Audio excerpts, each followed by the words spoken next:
पाने की जरूरत ही नहीं रह जाती। तुम जीवन भर ईश्वर को बाहर खोजते रहे हो, किसी मंदिर में, किसी तीर्थ में, किसी किताब में, लेकिन यह खोज कभी पूरी नहीं होती, क्योंकि ईश्वर बाहर नहीं है, वह तुम्हारे भीतर छिपा है। और भीतर भी कहां? तुम्हारे खालीपन में।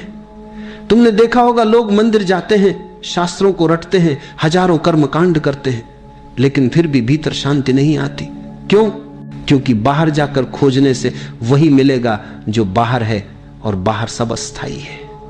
ईश्वर को पाने का मार्ग बाहर नहीं, भीतर है, और भीतर पहुंचने का एकमात्र द्वार है खाली होना। जितना तुम खाली होगे उतना भर जाओगे।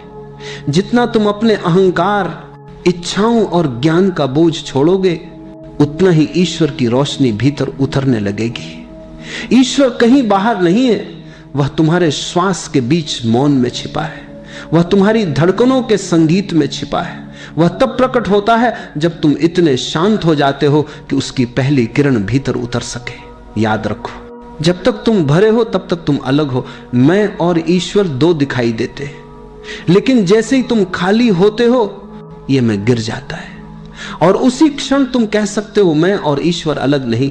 यह कोई विचार नहीं, यह अनुभव है। यह अनुभव तुम्हें ऐसा आनंद देगा जो शब्दों से परे है। यही जीवन का सबसे गहरा रहस्य है। भरे रहने से मृत्यु आती है, खाली होने से जीवन। तो बाहर की दौड़ छोड़ दो, भीतर की यात्रा शुरू करो। तुम्हें कुछ करना नहीं है, बस अपने आप को उपलब्ध कराना है।